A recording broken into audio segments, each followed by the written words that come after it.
ரொம்ப நாள் ஆச்சு.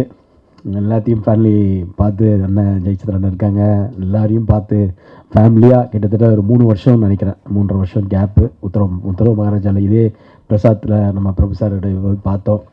மணிகண்டன் பிரதர் இருக்காங்க, எல்லாருமே இருக்கிறாங்க, தேவராஜ் சார்லாம் எல்லாருமே இருக்காங்க. ஸோ ஃபேமிலியாக இங்கே இருக்கும்போது தான் எனக்கு ரொம்ப சந்தோஷமாக இருக்குது. அது கிட்டத்தட்ட 25 இயர்ஸாக இன்றைக்கி நான் வந்து தமிழ் இண்டஸ்ட்ரியில் வெற்றியோ தோல்வியோ சஸ்டெயின் பண்ணி சர்வைவல் ஆகிறதுக்கு காரணமே நீங்கள் தான், நீங்கள் மட்டும்தான். ஏன்னா என்னுடைய குடும்பம் வந்து எப்பயுமே இருப்பாங்க. குடும்பத்தை விட கூட நான் சொல்லுவேன், என்னுடைய பத்திரிகை மீடியா நண்பர்கள் தான் எனக்கு அதிக சப்போர்ட்டு. சித்ராமணி அண்ணெல்லாம் என்னை ஃபஸ்ட்டு திருநெல்வேலி படத்துக்கு முன்னாடி என்னை முதல்ல ஃபோட்டோ ஷூட் பண்ணவர் சித்ராமணி அண்ணன். இன்றைக்கி அவர் அங்கே இருக்கிறாரு 25 வருஷத்தில். அதே மாதிரி அவரும் எங்கே இருக்கிறாரு, அதே மாதிரி நம்மளும் மெயின்டைன் பண்ணுறோம். So thank you. இது ரொம்ப சந்தோஷமான விஷயம். இந்த மேடை எனக்கு ரொம்ப ரொம்ப ரொம்ப எல்லாத்தையும் விட இந்த மேடை தான் எனக்கு ரொம்ப பிடிச்ச ஒரு மேடை. இதுதான், இந்த மேடை தான். ஏன்னா கிட்டத்தட்ட எவ்வளவோ ஸ்ட்ரகிள், எவ்வளவோ போராட்டங்கள், எவ்வளவோ அவமானங்கள் எல்லாம் சந்தித்து அடிப்பட்டு தான் வந்துட்டுருக்கிறேன். இன்னமும் சினிமாவை அதிகமாக நேசித்ததுனால அதுக்காக எல்லாத்தையுமே தியாகம் பண்ணுற அளவுக்கு நிறைய விஷயங்கள் நடக்குது. அப்படிப்பட்ட சூழ்நிலையில் ஒரு 3.5 வருஷம் கேப்பில், அந்த ஒரு 3.5 வருஷம் நான் ஆடியோ லான்ச்சில் சொன்ன மாதிரி நிறைய டிப்ரெஷனில் இருந்தேன். ரொம்ப டிப்ரெஷனில் தான் இருந்தேன். அதுக்கப்புறம் ஒரு இடத்துல வந்து நான் எந்திரிச்சு வந்து எங்கள் அம்மாவை கூட இழந்த அந்த டைமில், அதுக்கப்புறமா நம்ம சினிமா அந்த கேரியரில் கண்டிப்பாக இந்த இடத்த விடக்கூடாது, திருப்பி ஜெயிச்சே ஆகணும், இன்றைக்கி நம்ம ஒரு புதுமுகமாக இறங்கி ஜெயிக்கிறோம் அப்படின்னு நினைக்கும் போது ஒரு கதை கேட்டேன். அந்த கதை தான் அக்யூஸ்ட். ஏன்னா நான் கிட்டத்தட்ட ஒரு 3.5 வருஷம் கேப்பில் இவ்வளோ ஒரு படம் பண்ணணும் அப்படின்னு நம்ம நினைக்கும் போது ஒரு கண்டென்ட், இன்றைக்கி தமிழ் சினிமா கண்டென்ட் ரொம்ப முக்கியம். அந்த கண்டென்ட் நல்லா இருந்ததுன்னா இன்றைக்கி தமிழ் சினிமாவில் எல்லாருமே டெஃபினட்டாக அதை எகிருப்பாங்க. ஏன்னா நான் ஒரு ரசிகனாக, ஒரு ஆடியன்ஸாக எந்த படம் வந்தாலும் தேட்டரில் போய் படம் பார்க்குற ஒரு ரசிகன் நான். அப்படி பார்க்கும்போது அந்த படத்தில் என்ன இருக்குது, என்ன ஆடியன்ஸே லைக் பண்ணல அப்படின்னு தான் நான் கதை கேட்குற நிலைமையில் அப்படி தான் இருப்பேன். அப்படிப்பட்ட ஒரு சூழ்நிலையில் நான் கதை கேட்குறேன் அப்படின்னோடனே எனக்கு டைரக்டர் பிரபு ஸ்ரீனிவாஸ் ஒரு கதையை சொன்னார். அந்த கதை அவர் சொன்ன மாதிரி அவர் பெங்களூர் கன்னடா படத்தை ரீமேக் சொன்னார். வேண்டாம் சார், நல்ல கண்டென்ட்டாக பண்ணுங்கள் அப்படின்னு சொல்லும்போது, என்னை வச்சு பண்ணும்போது ஒரு மீடியம் பட்ஜெட்டெல்லாம் பண்ண முடியும். அப்படின்னு இருக்கும்போது இது ஒரு பெரிய பட்ஜெட்டாக, அக்யூஸ்ட் ஒரு பெரிய பட்ஜெட்டாக இருக்குது. ஆஹா, இது என்னடா பெரிய பட்ஜெட்டாக இருக்குது அப்படின்னும் போது கதை அதை டிமாண்ட் பண்ணுது. அதனால் என்னுடைய ப்ரொடியூசர்ஸ் இதுக்கு பெரிய சப்போர்ட்டாக இருந்ததுனால தான் இதை பண்ண முடிஞ்சுது. நான் ப்ரொடியூசர்ஸை பற்றி தனித்தனியாக சொல்கிறேன். அதுக்கு முன்னாடி இந்த அக்யூஸ்ட் படத்தில் பிரபு ஸ்ரீனிவாஸ் சார் டேரக்டர், அவரை பற்றி நான் ஃபஸ்ட் சொல்கிறேன். ஏன்னா பிரபு ஸ்ரீனிவாஸ் சார் நான் பார்க்கும்போது இந்த கதை சொல்லும்போது அவர் என்ன ஸ்கிரிப்டில், அந்த பவுன் ஸ்கிரிப்டில் கொடுத்தாரோ அதை அப்படியே டிட்டோவாக படம்லாம் இருக்குது இன்றைக்கி. அது என்றைக்குமே ஒரு பவுன் ஸ்கிரிப்டில் இருக்கிறத எல்லாம் மாற்றுவாங்க. அவர் ரொம்ப கிளாரிட்டியான ஒரு டேரக்டர் பிரபு ஸ்ரீனிவாஸ் சார். நிச்சயமாக ரொம்ப கிளாரிட்டி. நான் சொல்கிறேன், தமிழ் சினிமாவில் ஒரு மிகப்பெரிய ஒரு இடம் இருக்குது டேரக்டர் பிரபு ஸ்ரீனிவாஸ் சாருக்கு. ஏன்னா இன்றைக்கி பார்த்தீங்கன்னா ஒரு டேரக்டர் ப்ரொடியூசர் டேரக்டராக இருக்கிறது ரொம்ப கஷ்டம். அவர் ப்ரொடியூசர் டேரக்டர். ஸோ ப்ரொடியூசர் டேரக்டராக இருக்கிறவங்களும் ரொம்ப குவாலிட்டியாக ஒரு கிளாரிட்டியாக இருக்கிறது அது ரொம்ப கஷ்டம். ஸோ அப்படிப்பட்ட ஒரு டேரக்டராக பிரபு ஸ்ரீனிவாஸ் சார். நிறைய சண்டைலாம் போட்டிருக்கோம், அது வேறு விஷயம். பட் ஆனால் என்னதான் இருந்தாலும் ஒரு கிளாரிட்டி, என்னதான் இருந்தாலும் கண்டென்ட் அவர் தானே. அந்த கண்டென்ட்டுக்கு கரெக்டான ஒரு படமாக எனக்கு அக்யூஸ்ட் எங்கள் டீமுக்கே ஒரு மிகப்பெரிய ஒரு, அதாவது வெற்றி தோல்வின்றது நம்ம படம் நாங்கள் கொடுத்துட்டோம், நாங்கள் ஹார்ட் ஒர்க் பண்ணி கொடுத்துட்டோம். என்னை பொறுத்த வரைக்கும் நீங்கள் பார்க்குற அந்த நாள் தான் எனக்கு மிகப்பெரிய நாள். அந்த நாள் இருக்குல்ல, நீங்களாம் பார்க்குற நாள் தான் எனக்கு ரொம்ப டென்ஷனான ஒரு நாள். அதுதான் எனக்கு முக்கியம். ஏன்னா நீங்கள் பார்த்து சொன்னீங்கனாலே மக்கள் பார்த்து ஜெயிச்சாங்கன்னு அர்த்தம். நீங்கள் பார்த்து சொல்லிட்டீங்கனாலே எனக்கு கன்ஃபார்ம் சொல்லிட்டீங்கன்னா அது கண்டிப்பாக ஜெயிச்சிடுச்சுன்னு அர்த்தம். ஸோ அதுதான் நான் எல்லாத்தையும் சொல்லிட்டு இருப்பேன். நீங்கள் மக்கள்கிட்ட போகிறதுக்கு முன்னாடி எங்களுடைய குடும்பம் பத்திரிகை மீடியா நண்பர்கள்ட்ட காமிக்கும் போது அவங்க என்ன ரியாக்ஷன் என்ன சொல்கிறாங்களோ அதுதான் வெற்றி. அவங்க சரியில்லைன்னு சொன்னாங்கன்னா நம்ம ஏற்றிட்டு தான் ஆகணும். அது ஒன்றுமே இல்லை. இன்றைக்கி பத்திரிகை மீடியா ஒரு படத்தை விமர்சனம்ன்ற இதில் விமர்சனம் கண்டிப்பாக தேவை. ஆடியன்ஸ்க்கு விமர்சனம் இங்கே நீங்கள் 3 நாள் தேட்டரில் பண்ணலன்னா கூட கண்டிப்பாக எங்கேயா இருந்தாலும் அந்த படம் பார்த்து விமர்சனம் வரதான் செய்யும். ஸோ அதனால் விமர்சனம் கண்டிப்பாக ஒரு படத்துக்கு தேவை. அது ஒரு ஆரோக்கியமாக இருந்தால் இன்னும் நல்லாயிருக்கும். எங்களை திருத்திக்கிறதுக்கு நல்லாயிருக்குன்றது தான் என்னுடைய கருத்து. குறிப்பாக இந்த படத்தில் நான் வந்து இது கொஞ்சம் நேரம் எடுத்துக்கிறேன். ஏன்னா நான் ரொம்ப ஆடியோ லான்ச்சில் நான் பேசும்போது எனக்கு டைம் இல்லை. நான் வந்து இந்த படத்திலுடைய எனக்கு ஒர்க் பண்ண எல்லா டெக்னீஷியனுமே என்னுடைய ஃபேமிலி மாதிரி தான். அண்டு நான் ஃபஸ்ட்டு ஆர்டராக வந்துடுறேன். படத்தோட எடிட்டர் வந்து கேஎல் பிரவீன் சார் வந்து எவ்வளோ பெரிய எடிட்டர் உங்களுக்கு எல்லாருக்கும் தெரியும், எவ்வளோ பெரிய கட்ஸு. அவர் வந்து நான் சொன்னோடனே இமீடியட்டாக வந்து நான் இமீடியட்டாக பண்ணுறேன் உதயா, இந்த கதை எனக்கு ரொம்ப பிடிச்சிருக்கு, நான் உங்களுக்காக பண்ணுறேன்னு சொல்லி உடனே வந்து எனக்கு வந்து பிரவீன் சார் நான் வந்து பிஸியாக இருக்கேன், நானும் பண்ணுறேன், என்னுடைய உற்ற இதாக வந்து ஷாமை வந்து கொடுக்குறேன் அப்படின்னும்போது ஷாம் மாதிரி ஒரு எடிட்டரு அவருக்கு ஈக்குவலாக பிரவீன் சாருக்கு ஈக்குவலாக இந்த கதையில் ஒவ்வொன்றுமே ரசி இந்த படத்தை எடிட்டில் மிகப்பெரிய உதவியாக இருந்த ஷாம் பிரதருக்கு நான் நன்றி சொல்லணும். ஏன்னா அவர் வந்து ஒரு ஆடியன்ஸாக படம் பார்த்து இந்த படத்தை வந்து கடைசியில் நேற்று கூட ஒன்று கரெக்ஷன் சொன்னார். கரெக்ஷன் சொல்லும்போது நான் யோசிச்சுட்டு இருந்தேன், படம் காப்பி ரெடி ஆயிடுச்சு சார், இது ரெடி ஆயிடுச்சு, எல்லாம் ரெடி ஆயிடுச்சு. அப்புறம் நான் நைட்டு யோசிச்சு நரேன்கிட்ட சொன்னேன், நரேன் இது மாதிரி வந்து என்ன நரேன் இப்படி சொல்கிறாரு, எண்டில் அது நல்லா இருக்குமே, அந்த எண்டு ஃபீல் அப்படியே கண்டினியூ பண்ணி திருப்பி அதை வந்து அந்த மாதிரி ஒரு ஆடியன்ஸ் தான் ஷாம். ரொம்ப ரொம்ப நன்றி ஷாம், சூப்பராக பண்ணிங்க ஷாம், சூப்பர். அதே மாதிரி இந்த படத்துக்கு வந்து என்னுடைய மிகப்பெரிய ஒரு நான் ஆடியோ லான்ச்சில் சொன்ன மாதிரி தான் எங்கள் படத்தில் வந்து மிகப்பெரிய ஒரு பலமாக எங்களுக்கு அமைஞ்சது என்னுடைய கசின் சிவசரவணன். ஏன்னா எல்லாத்தோடைய என்னுடைய பாதி பேர்டனை வந்து அவர் எடுத்துக்கிட்டா அப்படி எல்லாமே வந்து எனக்கு பக்க பலமாக ஒரு தொழிலை வந்து கற்றுக்கிட்டா அப்படி கரெக்டாக ஈப்பியாக இனிமேல் எந்த படமும் இவர் ஈப்பியாக போட்டிங்கன்னா படம் கரெக்டாக நடக்கும், கரெக்டாக பட்ஜெட்லேயும் கரெக்டாக பிளான் பண்ணி போகும். அந்த மாதிரி ஒரு ஈப்பியாக சிவா வந்து அமைஞ்சிட்டாரு. ஸோ தொழிலும் கதை தெரியுது. அதுக்கப்புறம் வந்து என்னுடைய நண்பன் சொல்கிறதா என் தம்பின்னு சொல்கிறதா இல்லைனா வந்து எப்படி இவரை சொல்கிறது, ஒரு டேரக்டரு ஆனால் ஒரு படம் பிரபுதேவா சார் வச்சு பண்ணிகிட்டு இருக்கிறாரு. அப்படி பண்ண ஒரு டேரக்டர் இந்த படத்தில் வந்து இங்கே கூட வந்து ஒர்க் பண்ணி இன்னைக்கு வரைக்கும் என் கூட ஒரு நல்ல நண்பனாக துணையாக இருக்கிற ராஜா வந்து சீரியஸாக சொல்லணும், அவர் வந்து நல்ல ஒரு ரைட்டர் கண்டிப்பாக தமிழ் சினிமாவில் ஒரு மிகப்பெரிய இயக்குனராக வருவார். அதில் வந்து மாற்று கருத்தே கிடையாது. டெஃபினட்டாக ராஜா நீங்கள் வேறு லெவலில் வருவீங்க. 100% அவர் நல்ல மனசு, எல்லாமே நல்லா இருக்கும், கண்டிப்பாக வருவீங்க. அண்டு ரொம்ப எங்கள் படத்துக்கே பாசிட்டிவான ஒரு எனர்ஜி, எப்பயுமே ஒரு பாசிட்டிவ் எனர்ஜி, ஒரு பாசிட்டிவ் வைப்பு, ஒரு எப்பயுமே வந்து இதை வேறு லெவலில் பண்ணியிருக்க அந்த டேனின்னு ஒருத்தர் எங்களுக்கு கண்ணில் கிடைச்சாருங்க. அதுதாங்க அவர் தாங்க வேறு லெவலுங்க. அவர் டேனி, அந்த ஓமரியா நாங்கள் அந்த காதல் தின படம்லாம் பார்த்துருப்போம். அப்போ அந்த ஓமரியா டேனி வந்து நானும் ஃபஸ்ட்டு என்னடா அது ஒரு மாதிரி பங்க்லாம் வச்சுட்டு வேறு மாதிரி இருக்காருன்னு பார்த்தா இந்த படத்துக்காக வந்து வேறு லெவலில் வந்து லுக்கில் வந்து பண்ணுறாரு. அது மட்டும் இல்லாமல் ஒவ்வொரு நாளும் ரசித்து இந்த படம் வந்து எங்களுக்காக பிரபு சினிமா சார் நீங்கள் படம் கொடுத்தீங்களோ இல்லையோ எங்களுக்கு மிகப்பெரிய நல்ல நடிகர்களை கொடுத்துருக்கீங்க. இந்த தமிழ் சினிமாவுக்கு திருப்பி ஒரு பிரபாகர் சார் மாதிரி ஒரு வில்லனும் டேனி மாதிரி ஒரு நல்ல ஸ்டாரையும் திருப்பி கொண்டு வந்து கொடுத்துருக்கீங்க. அதுக்கும் உங்களுக்கு நன்றி பிரபு சினிமா சார் உங்களுக்கு. ஏன்னா டேனி வந்து ரொம்ப பாசிட்டிவான ஒரு மனுஷன், அப்படி ஒரு பாசிட்டிவான மனுஷன். ஜி நம்ம பிரதர் நம்ம ஜெயிக்கிறோம் ப்ரோ அப்படின்னு அவருடைய கடவுளில் வேண்டிட்டு அவர் எப்பயுமே ப்ரே பண்ணுவார். அந்த ப்ரேயர்ஸ்லேயும் நாங்கள் இருக்கிறோம். ஸோ அதுவும் சந்தோஷம் எங்களுக்கு. And my brother Naren Balakumar, நான் ஷார்ட் ஃபிலிம் 2 பண்ணேன், செக்யூரிட்டி ஒன்று ஃபேமிலின்னு ஒரு டைரக்ட் பண்ணேன். அந்த டைரக்ட் பண்ணதையும் எனக்கு வந்து மிகப்பெரிய ஒரு நேம் வாங்கி கொடுத்த என்னுடைய பிரதர். அதாவது ஒரு மியூசிக் டைரக்டர் வந்து மியூசிக் பண்ணுவாங்க, நல்லா பண்ணுவாங்கன்றது நிறைய நல்லா பண்ணுவார், எனக்கு நல்லா தெரியும்.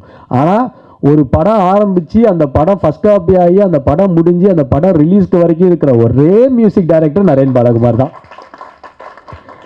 அவ்வளோ சப்போர்ட்டு எனக்கு பிரதராக கூட வந்து சும்மாலாம் சொல்லக்கூடாது. வந்து ஒரு மியூசிக் டைரக்டர் வந்து அவர் வேலை முடிஞ்சிச்சுன்னு போயிடலாம், ஆனால் படமாக இருந்து கூட இருந்து எல்லாமே முடிச்சு கொடுக்குற ஒரு நரேன் பாலகுமார் கூட நான் நிறைய படம் கண்டினியூஸாக பண்ணணும்னு எனக்கு ஆசை. நரேன் உங்களுக்கு மிகப்பெரிய ஃபியூச்சர் இருக்குது. கண்டிப்பாக உத்தரவு மகாராஜா நம்ம மிஸ் பண்ணது நம்ம அக்யூஸில் மிஸ் பண்ண மாட்டோம், நான் டெஃபினட்டாக நம்புகிறேன். அண்ட் பிரபாகர் பிரதர் வந்து இஸ் மை பிரதர். அவர் அப்படி தான் சொல்லணும், வில்லன்னு. அவருடைய ஸ்லாங் எனக்கு ரொம்ப பிடிக்கும், ஏய் அப்படின்னு. ஸோ அது கன்னடத்தில் ஒரு மாதிரி பேசுவார், அந்த மாதிரி ஒரு மாடுலேஷனுக்கு. அதுக்கப்புறம் வந்து எல்லாம் மிமிக்ரி பண்ணுவாங்க அவரை வச்சு. கண்டிப்பாக எனக்கு தெரிஞ்சு அந்த மாதிரி ஒரு நல்ல மனிதர். அவரோட ஒய்ஃபும் இந்த படம் அவர் 2 பேருமே வந்து எல்லா இடத்துலையுமே ஒரு அசிஸ்டன்ட் டைரக்டராகவும் கூடயே இருந்து ஒர்க் பண்ணாங்க. நல்லா பண்ணியிருக்காரு பெர்ஃபார்மன்ஸு. ஆக்சுவலி அவர் வந்து நல்ல நடிகர், நல்ல மனிதர், நல்ல இதயம் கொண்ட ஒரு மனிதர் பிரபாகர் பிரதர். அண்ட் இந்த படத்தில் நடிக்கும்போது எனக்கு வந்து இன்னொரு கேரக்டர், இன்னொரு ஹீரோ தாங்க. இது வந்து இன்னொரு செகண்ட் ஹீரோ அப்படிலாம் சொன்ன மாதிரிலாம் இல்லை. என்னை பொறுத்த வரைக்கும் நான் மட்டும் ஹீரோ கிடையாது இந்த படத்தில். இந்த படத்தில் நான் ஹீரோ, யோகி பாபு சாரும் இருக்கிறார், அவரும் ஒரு ஹீரோ மாதிரி தான். ஆனால் அஜ்மல் இஸ் ஆல்சோ லீட். எனக்கு ஈக்குவலாக அஜ்மலும் இருக்கார். நான் ஹீரோன்னு மட்டும் சொல்லிக்க நான் விரும்பலை. ஏன்னா இது வந்து ஒரு ஒரு டபுள் ஹீரோ, அப்புறம் யோகி பாபு சாரும் ஒரு ஹீரோ தான். ஸோ அப்படிப்பட்ட ஒரு ஸ்கிரிப்ட் தான் இந்த படம்.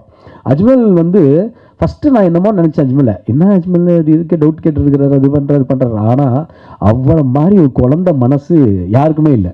ஏன்னா அப்படி ஒரு டெடிக்கேஷன், அந்த பர்ஃபார்மன்ஸ், அப்படி ஒரு மீட்ரு சொன்ன மாதிரி யாரோ சொன்னாங்க, அந்த மாதிரி ஒரு பர்ஃபார்மன்ஸான ஒரு மீட்ரு வந்து அஜ்மல் கொடுத்துருந்தாரு. எனக்கு திருப்பி இந்த படத்தில் வந்து அஜ்மல் கூட அடுத்தடுத்த படங்கள் பண்ணணும்னு ஆசையாக இருக்குது பிரதர். Love you. ஏன்னா அஜ்மல் வந்து சீரியஸ்லி சொல்கிறேன், ஒரு மிகப்பெரிய ஒரு இடத்துக்கு வருவார். ஏன்னா அவ்வளோ நேசிக்கிறாரு. எப்படி என்னமா நாளாக நேசிக்கிறனோ அதே மாதிரி தமிழ் சினிமாவை அவ்வளோ நேசிக்கிறாரு. அவ்வளோ தூரம் டெடிக்கேட்டடாக என் கூட வந்து நாங்கள் கிட்டத்தட்ட படம் 1ஆம் தேதி எனக்கு தெரிஞ்சு இன்னொரு போன வாரத்துலேருந்து ப்ரொமோஷன் ஸ்டார்ட் பண்ணிட்டோம். எல்லா இடத்துக்கும் கூட நாங்கள் எல்லாம் போயிட்டுருக்கோம். சில ஆர்டிஸ்ட் எல்லாமே 1-2 வருவாங்க, வருவாங்க. ஆனால் இவர் வந்து இல்லை ப்ரோ, இந்த படம் நல்லா வந்திருக்கு, நம்ம நிற்கிறோம்னு சொல்லி எனக்கு தோளாக இருக்கிற ஒரு நண்பன் என் brother Ajmal. Love you. And இந்த படத்தில் நிறையா ஹீரோயின்ஸ் பார்க்கல, ஆக்சுவலி சார் சொன்ன மாதிரி பார்க்கல, 2-3 பேர் தான் பார்த்தோன்னே தமிழ்லையும் இங்கே வந்து என்னை பொறுத்த வரைக்கும் ஆர்டிஸ்ட்டு வந்து தமிழில் நாங்கள் ஃபஸ்ட்டு தமிழ்லையும் பார்த்தோம், செலக்ட் பண்ணோம். ஆனால் இந்த கதைக்கு ஜான்விகா வந்து ரொம்ப பர்ஃபெக்டாக இருந்தாங்க. நான் வந்து ஃபஸ்ட்டு வந்து நான் ரொம்ப பிலீவ் பண்ணேன். ஏன்னா அவங்களுடைய பர்ஃபார்மன்ஸ் வந்து அந்த ஒரு ஆடிஷனில் பண்ணாங்க, அது ரொம்ப பிரமாதமாக இருந்தது. அப்படி பண்ணும்போது she is very very cooperative. And ஒரு ஹீரோயினி வந்து எந்த விதமான பந்தாவும் இல்லாமல் எனக்கு இந்த ஸ்டார் ஹோட்டல் தான் வேணும், எனக்கு இந்த ஃபுட்டு தான் வேணும், அதுதான் வேணும்னு இல்லாமல் ஒரு டவுன் டு த எர்த்தா நம்ம கூட வந்து ட்ராவல் ஆகி இந்த படத்துக்கு வந்து என்னதான் இருந்தாலும் இதை இவங்களுமே வந்து இந்த படத்துடைய ஒரு ப்ரொடியூசர் மாதிரி ஒரு கிடைக்கிற ஒரு ஹீரோயினி தமிழ் சினிமாவில் இவங்களெல்லாம் டெஃபினட்டாக யூஸ் பண்ணுங்கள். ஜான்விகாவுக்கு பெரிய ஃபியூச்சர் இருக்குது. அவங்க டெஃபினட்டாக இன்னைக்கு தமிழ் சினிமா வந்து இது மாதிரி ஒரு ஆர்டிஸ்ட்டு, ஒரு பர்ஃபார்மன்ஸ் ஓரியன்டாக ஒரு ஆர்டிஸ்ட்டை, டெடிக்கேட்டடாக ஒரு ஆர்டிஸ்ட்டை கண்டிப்பாக அவங்க யூஸ் பண்ணணுன்றது என்னுடைய கருத்து. டெஃபினட்டாக Janvika, you have a great bright future. Thank you and all the best. And என்னுடைய ப்ரொடியூசர், என் நண்பன், எல்லாருமே சொல்லணும், அவர் வந்து எப்படின்னா அவர் ஒரு பாசிட்டிவ் மேன். எங்கள் பன்னீர்செல்வம் பிரதர், ப்ரொடியூசர் பன்னீர்செல்வம், நான் பழைய பன்னீர்செல்வமாக வந்திருக்க மாதிரி அவர் சொல்லுவார், சத்ரேலோ டைலாக் மாதிரி. ஸோ என்னன்னா அவர் எப்படின்னா, அதாவது ஒரு இடத்துல வந்து சோர்ந்து போகும்போது ஒருத்தர் வந்து எனர்ஜி கொடுக்கணும். அந்த எனர்ஜி கொடுக்கும்போது இன்றைக்கி வந்து ப்ரொடியூசராக அவர் நிறையா பண்ணியிருக்கிறாரு, ப்ரொடியூசராகவும். பட் இருந்தாலும் ஒரு இடத்துல இருக்கும்போது அவர் எனக்கு ஒரு பாசிட்டிவ் எனர்ஜி கொடுத்துக்கிட்டே இருக்கிற எனக்கு ஒரு மனிதர் வந்து பன்னீர்செல்வம் பிரதர். அந்த அளவுக்கு வந்து அவர் வந்து இந்த படத்து மேலே ஒரு லவ், இந்த படத்தையும் நடிச்சிருக்கிறாரு. நான் தான் சொன்னேன், நீங்கள் இனிமேல் நடிகராகிடுவீங்க போல இருக்கு. ஏன்னா ரொம்ப பிரமாதமான ஒரு பர்ஃபார்மன்ஸ் பண்ணியிருக்காரு இந்த படத்தில். அவரை பார்க்கும்போது, உங்களுக்கு படம் பார்க்கும்போது தெரியும், டெஃபினட்டாக வந்து இந்த படத்தில் வந்து அவ்வளோ நல்லா பண்ணியிருக்கிறாரு. டெஃபினட்டாக அவருக்கு பெரிய பேர் வரும். அது மட்டும் இல்லாமல் ப்ரொடியூசராகவும் நீங்கள் எல்லாம் என்னை வச்சு பண்ணியிருக்கீங்க, போட்ட காசு எல்லாமே எடுத்து உங்களுக்கு லாபம் வரணுன்றது என்னுடைய ப்ரேயர்ஸ். அதே மாதிரி என்னுடைய தம்பி சேது, ஃபஸ்ட்டு எனக்கு சேது தான் தெரியும், அப்புறம் தான் தங்கவேலு சார். அவன் வந்து என் சொந்த தம்பி மாதிரி. படம் பார்த்துட்டு ஒரு ரசிகன், அண்ணா நீங்கள் என்னண்ணா இத்தனை படம் பண்ணியிருக்கீங்க, நீங்கள் என்னண்ணா பிரேக் விட்டீங்க, விடாதீங்கண்ணே அப்படி இப்படின்னு சொல்லி, அண்ணா வாங்கினே நம்ம பண்ணுவேண்ணே அப்படின்னா, கண்டிப்பாக பண்ணலாமா, கண்டிப்பாக பண்ணானே, நல்ல கதையாக இருந்தால் சொல்லுங்கண்ணே பண்ணுவோம் அப்படின்னு. நான் வாப்பா கரெக்டாக மாட்டினேன், ஒரு ப்ரொடியூசருக்கு ஒன்ற மாதிரி அதை தேடிட்டு இருந்துன்ற மாதிரி. ஸோ வான்னு சொல்லி நான் வந்து இப்போ சேது வந்து நான் இதில் வந்து பேசும்போது இந்த கதையை கேட்டோன்னே அவங்க அப்பாட்ட கூட்டிகிட்டு போய் அவங்க அப்பாவும் வந்து ரொம்ப ரெடியாக இருந்தாங்க. ஸோ தங்கவேலு சாருக்கும் எனக்கு மிகப்பெரிய நன்றி சொல்லணும் இந்த இடத்துல. ஏன்னா எந்த இடத்துலையுமே எங்கள் ஃப்ரீடமாக விட்டாங்க. பன்னீர்செல்வமா பிரதராக இருக்கட்டும், சேது பிரதராக இருக்கட்டும், இன்னும் சில நண்பர்களாக இருக்கட்டும், எங்கள் டீமை வந்து எங்கள் டீமை எல்லாமே ஃப்ரீயாக விட்டாங்க. நீங்கள் என்ன வேணும், உங்களுக்கு என்ன பண்ணணும், உங்களுக்கு என்ன பண்ணி தரணும் உங்களுக்குன்னு சொன்ன ப்ரொடியூசர்ஸ், தகமான ப்ரொடியூசர்ஸ். ஸோ அது மாதிரி நான் ரொம்ப நன்றி சொல்ல அவங்களுக்கும். அதே மாதிரி என்னுடைய நான் வந்து ஒரு வெப் சீரிஸ் ஒன்று பண்ணேன், குட்டிபத் மணியம்மாவுடைய வெப் சீரிஸ் ஒன்று, சிங்கப்பெண்ணின்னு ஒரு வெப் சீரிஸில் ஒரு நான் எல்லாருமே அட்மையர் பண்ணுவேன் அங்கே நடிக்கும்போது ஆர்டிஸ்ட் எல்லாம். அப்போது ஒருத்தவங்க வந்து என்னடா நம்ம நல்லா பண்ணுறாங்களே, பழைய சீதா மாதிரி இருக்காங்களே, நல்லா நடிக்கிறாங்களே, நல்லா இருக்காங்களே, செக்கச்சவன்னு இருக்காங்க, நல்லா இருக்காங்க, கரெக்டாக பண்ணுறாங்களே அப்படின்னு சொல்லி நான் வந்து சரி ஓகே அவங்க நம்ம படம் பண்ணும்போது அவங்க பண்ணணும் அப்படின்னு. சிவா சார் வாங்க சார், வெல்கம் சார், வாங்க சார். ஸோ அப்படி பண்ணும்போது அந்த மாதிரி ஸோ அதனால் அந்த மாதிரி பண்ணும்போது நான் வந்து சுபத்ரா வந்து சொல்லும்போது, சுபத்ரா இதில் இந்த கரெக்டாக இருக்கும் இந்த கேரக்டருக்கு அப்படின்னு அந்த கேரக்டரை வந்து நான் வந்து சுபத்ரா வந்து நாங்கள் ஃபிக்ஸ் பண்ணோம். பிரமாதமான பர்ஃபார்மன்ஸு. இதில் வந்து இதில் வந்து ட்விஸ்ட் அண்ட் டர்ன்ஸ் நிறையா இருக்கும். யார் என்னென்னன்றது தெரியாது, அந்தளவுக்கு ட்விஸ்ட் அண்ட் டர்ன்ஸ் இருக்கும். அதே மாதிரி இந்த படத்துடைய டிஓபி மருதநாயகம். நான் என்னுடைய பிரதர்லா ரங்கோலின்னு சிஸ்டர் பையன் நடித்த படத்தில் தான் வந்து அவர் ஃபஸ்ட்டு டிஓபி அறிமுகம் பண்ணார். அந்த படத்துலேருந்து எனக்கு ரொம்ப ரொம்ப அவரை பிடிக்கும். நல்லா பண்ணார். நான் அப்போ பார்க்கும்போது நம்ம படம் பண்ணும்போது ஒரு மாதிரி ஒரு கேமரா பண்ணேன்னா தூக்கிட்டு கேமராவை வந்து ஷோல்டரில் தூக்கிட்டு வந்து ஒரு ஷாட்லாம் எடுக்கும்போது நல்லா இருக்கு, நல்லா பண்ணுறாரு ப்ரொடியூசர், கம்ஃபர்டபுளான ஒரு கேமராமேன், கரெக்டாக பண்ணார். ரொம்ப இந்த கதைக்கு அவர் வந்து பெஸ்ட் அவுட்புட்டை கொடுத்துருக்கிறார். மிகப்பெரிய ஒரு நான் இன்றைக்கி இந்த ஃபோட்டோகிராஃபி ஃபங்க்ஷன் போனேன் காலையில். அப்போ போகும்போது நிறையா கேமராமேன்ஸ் பார்க்கும்போது நான் தான் சொன்னேன், நம்ம மருதியும் பற்றி பேசினேன். அப்போ பேசும்போது எனக்கு ரொம்ப ப்ரவுட். மருது மிகப்பெரிய ஒரு டிஓபியாக கண்டிப்பாக வருவார். ஏன்னா ஒரு டிஓபி வந்து ஒரு ப்ரொடியூசருடைய டிஓபியாக இருக்கிறது ரொம்ப முக்கியம். அதே மாதிரி ஒரு அதில் அவருடைய திறமையை காமிச்ச ஒரு டிஓபி, சார் இதுதான் வேணும், இந்த ஷாட்டுக்கு தான் வேணும் அப்படின்னு சொல்கிற ஒரு டிஓபி. ஸோ அந்த டிஓபிக்கும் என்னுடைய மருது உங்களுக்கு தேங்க்யூ. ரொம்ப டில்லாக கோஆப்ரேட்டிவாக இருக்கீங்க, தேங்க்யூ. என்னுடைய பிரதர்லா சதீஷ் வந்திருக்கிறாரு. அவரும் ஒரு சினிமா இப்போ ப்ரொடியூசர் ஆகிட்டார். ஸோ ஒரு பேஷனான ஒரு ப்ரொடியூசர், சினிமாவை அவரும் எங்கள் குடும்பத்தில் வந்து சினிமாவை நேசிக்கிற ஒரு ப்ரொடியூசர் ஆகிட்டார். ரொம்ப சந்தோஷம். எங்கள் சிஸ்டர் பையனும் மிகப்பெரிய ஒரு ஹீரோ வரும் அப்படி. அது மாதிரி எங்கள் ஃபேமிலியிலும் நிறையா பேர் வராங்க. ஸோ சந்தோஷமாக இருக்குது. அண்டு இது மட்டும் இல்லாமல் ஸ்டன் சில்வா மாஸ்டர் வந்து நிறைய படங்கள் எனக்கு மாநாடு பண்ணும்போது தெரியும். அப்போ தலைவாவில் நம்ம ஒர்க் பண்ணியிருக்கோம். ஆனால் அக்னி நட்சத்திரம்னு எனக்கு போன படம் அது என்ன வரல. பட் இந்த மாதிரி இருக்கும்போது ஸ்டன் சில்வா மாஸ்டர் கேட்கும்போது மாஸ்டருக்குடைய பெரிய சம்பளம், பெரிய டேட்டு எல்லாம் இருக்கும்போது, இல்லை உதயா நீங்கள் என்ன சம்பளம் ப்ரொடியூசர்கிட்ட சொல்லி வாங்கினாலும் ஓகே தான், எனக்கு நான் பண்ணித்தரேன் அப்படின்னு சொல்லுறது அவ்வளோ கோஆப்ரேட்டிவ். கிட்டத்தட்ட ஒரு பஸ்ஸை மட்டும் விலைக்கு வாங்கி ஒரு ஆக்ஷன் சீக்வன்ஸ் வந்து அந்த பஸ்ஸில் வந்து அவர் பேர் ஃபெரோஸா ஸ்டண்ட் ஃபைட்டர் வந்து அவ்வளோ தூரம் ரிஸ்க் எடுத்து பண்ணது. அந்த வீடியோ நாங்கள் மீடியாவில் போட்டிருக்கோம், பார்த்துருப்பீங்க. ஒரு பஸ்ஸையே விலைக்கு வாங்கி கிட்டத்தட்ட 1.5 கோடி ரூபாய்க்கு மேலே. என்னோடய படத்து பட்ஜெட்லாம் ஒரு ஃபைட்டுக்கே 1.5 கோடி ரூபாலாம் எனக்கே ஆச்சரியமாக இருக்குது. என்னடா இது திருப்பி இப்படி ஒரு வாய்ப்பா அப்படின்ற மாதிரிலாம் இருந்தது எனக்கு. அந்த மாதிரி ஒரு விஷயமா அந்த படத்தை எனக்கு அமைஞ்சிருக்கு. ஆக்ஷன் சீக்வன்ஸாக இருக்கட்டும், படத்தில் யோகி பாபு சார் வந்து என்னை பொறுத்த வரைக்கும் மிகப்பெரிய ஒரு cooperative artist Yogi Babu sir வந்து சும்மா வந்து நம்ம சொல்லிட்டுலாம் போயிட முடியாது. ஒரு கேரக்டர் எடுத்தார்னா அந்த கேரக்டரில் அவர் என்ன இன்வால்மெண்ட்டு, அவர் என்ன மாதிரி அவர் பண்ண முடியும், செகண்ட் அவர் என்ன அதில் கொண்டு வரலாம். இந்த படத்துக்கு எனக்கு ஆக்சுவலாக அவர் பிஸியாக இருக்கிறார். நம்ம திடீர்னு வந்து நம்ம சொல்லும் போது அவரால் வர முடியாது. ஸோ அப்படிப்பட்ட ஒரு யோகி பாபு சார் வந்து எல்லா இடத்துலையுமே எனக்கு ரீல்ஸ்லாம் பண்ணி கொடுத்தாரு. பிரியாணி சாங் அப்போ ரீல்ஸ்லாம் பண்ணி கொடுத்தாரு. யோகி பாபு சாருக்கு இந்த நேரத்தில் நான் நன்றியை சொல்லிக்கணும். ஏன்னா எனக்காக ஒரு கிட்டத்தட்ட ஒரு 12 நாள் 13 நாள் மேலே டேட் கொடுத்து இந்த படத்தில் அவரும் ஒரு ஹீரோவாக 14 நாள் நினைக்கிறேன், 14 நாள் டேட் கொடுத்துட்டு இந்த படத்தில் அவரும் ஒரு ஹீரோவாக இந்த படத்தில் இருக்காரு. ஸோ நிச்சயமாக வந்து யோகி பாபு சாருக்கு இந்த நேரத்தில் நான் நன்றியை சொல்லிக்கணும். அதே மாதிரி கேஎல் பிரவீன் சாராக இருக்கட்டும். அதே மாதிரி இந்த படத்தில் வந்து டி சிவா சார், நாங்கள் வந்து டி சிவா சார்லாம் வந்து இம்மிடியட்டாக வந்து சார் எங்களுக்கு ஒரு எம்எல்ஏ கேரக்டர் இருக்குது சார், எம்பி கேரக்டர் இருக்குது சார், உடனே வந்து பண்ணி கொடுக்கணும் தான்ப்பா, என்ன பண்ணி கேட்குறேன், உடனே பண்ணி தரப்பா, உனக்கு இல்லாதப்பா அப்படின்னு சொல்லி எங்களுக்கு இம்மிடியட்டாக வந்து அந்த காஸ்டியூம் கூட அவரே கொண்டு வந்துருப்பார். இல்லை சார் காஸ்டியூம் எங்கள்கிட்ட இருக்குது, நாங்களே கொண்டு வந்து கொடுக்குறோம் சார், ஏன்னா அந்த ஒரு கரை வேட்டிலாம் இருக்குது அது உங்கள்கிட்ட இருக்கா, இல்லை அதையெல்லாம் நான் பார்த்துக்கிறேன் அப்படின்னாரு. அவரே அப்படி ஒரு டெடிக்கேட்டடான ஒரு ப்ரொடியூசரு, சினிமாவை நேசிக்கக்கூடிய ஒரு ப்ரொடியூசர் டி சிவா சார். அந்த டி சிவா சார் வந்து எங்கள் படத்தில் எங்களுக்காக ஒரு கௌரவ இடம் மாதிரி பண்ணி கொடுத்தது வந்து எங்களுக்கு ரொம்ப நன்றி டி சிவா சார். அவ்வளோ ரொம்ப சந்தோஷமாக இருந்தது. ஆடியோ லான்ச்சுக்கு வரல, இதுக்கும் வரலையா அப்படின்னு நினச்சேன். ஒருவேளை ஆக்டிவ் ப்ரொடியூசர் கவுன்சிலருக்குள்ள வரலையோ, நம்ம ப்ரொடியூசர் கவுன்சில் டிசி மெம்பருக்குள்ள வரலையோன்னு எனக்கு உள்ள டவுட்லாம் போயிடுச்சு கொஞ்ச நேரத்தில். நல்ல வேலை வந்து என்னை காப்பாற்றி கொடுத்துட்டீங்க. இப்போ அப்படியா இருக்காது டி சிவா சார், அப்படி இல்லையே. அதானே அப்படிதான் நினச்சேன். அதனால ஸோ டி சிவா சார் வந்து is a great man. So அவரும் எங்களுக்கு சந்தோஷம். அதே மாதிரி இந்த படத்தில் ஒர்க் பண்ண கோ டைரக்டர் சங்கர், வந்து சங்கரை பற்றி சொல்லணும். ஏன்னா இன்னைக்கு வரைக்கும் எனக்கு வந்து மிகப்பெரிய ஒரு பலமாக என் கூட இருக்கிற சங்கர் வந்து டைரக்டருக்கும் சரி, அவுட் ஆஃப் தி படம் முடிச்சதுக்கப்புறம் அந்த சங்கர் அவ்வளோ தூரம் கோஆப்ரேட் பண்ணி ஒர்க் பண்ண சங்கராக இருக்கட்டும், முத்துவாக இருக்கட்டும், ஐரன் அந்த ஐரன்ற ஒரு பையன் வந்து இந்த படத்துக்கு உழைக்கிற உழைப்பு அவ்வளோ ஒரு பெரிய உழைப்பு. அதெல்லாம் தயவு செஞ்சு அவனுக்காக கிளாஸ் பண்ணணும். அப்படி ஒரு உழைப்பு. அதே மாதிரி அப்படி உழைச்சிட்டு இருக்கான். அதே மாதிரி ஸ்ரீதர் இந்த படத்தில் ஒரு நடிச்சிருக்க ஸ்ரீதர் ஒருத்தர் ஒரு கேரக்டர் பண்ணியிருக்காரு. அவரும் ஒன் ஆஃப் தி ஒரு நம்ம ஃபேமிலி மாதிரி. அவர் இந்த படத்தில் வந்து ஒரு புது ஆர்டிஸ்ட்டு அவர் எப்படி இவ்வளோ தூரம் பர்ஃபார்ம் பண்ணுறாரு. நம்மளாம் இத்தனை படம் பண்ணிட்டு ஃபஸ்ட்டு படத்துலேயே இவ்வளோ பண்ணுறாருன்னு பார்த்தேன். அவ்வளோ பிரமாதமாக பண்ணியிருக்கிறாரு, டெடிக்கேட்டாக பண்ணியிருக்கிறாரு. இப்படிப்பட்ட ஒரு ஸ்ரீதர் இந்த படத்தில் இருக்கார். பிரபு பிரபுசாரமன் சாரும் ஒரு கௌரவ வேடத்தில் நடிச்சிருக்காரு படத்தில். உங்களுக்கு நல்லா இருக்கும் அந்த படம், அது இன்ட்ரெஸ்டிங்காக இருக்கும் அந்த சீன் வரும்போது. ஸோ இது மாதிரிலாம் இந்த படம் வந்திருக்கு.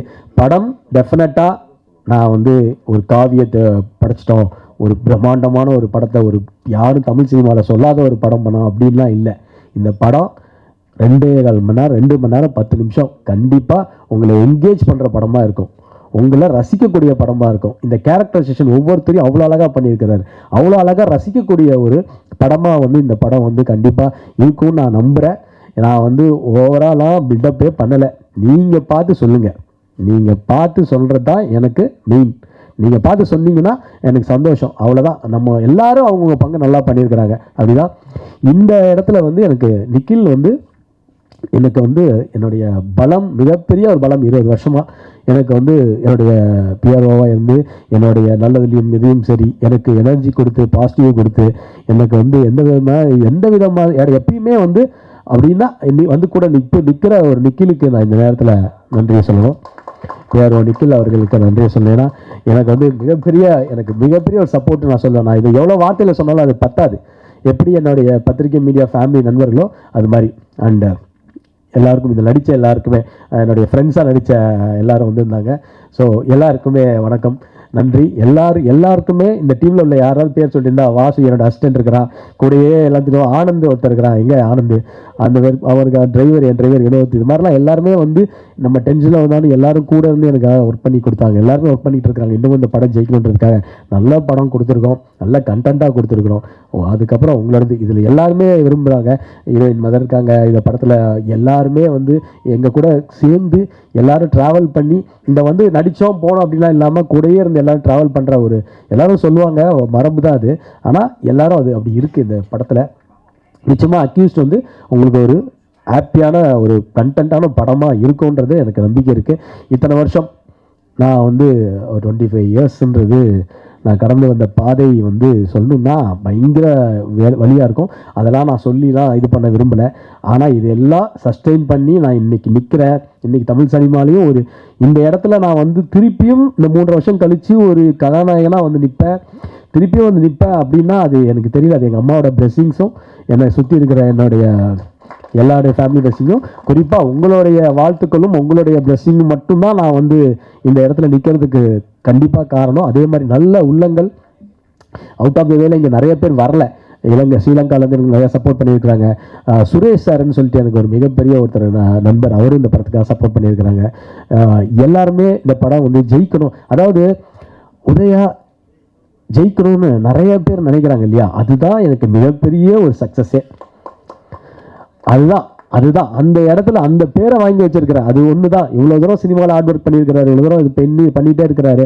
அவர் ஜெயிக்கணும்னு இருக்கிற எல்லாருமே நினைக்கும் போது கண்டிப்பாக நான் ஜெயிப்பேன் உங்களுடைய ஆசீர்வாதத்தில்.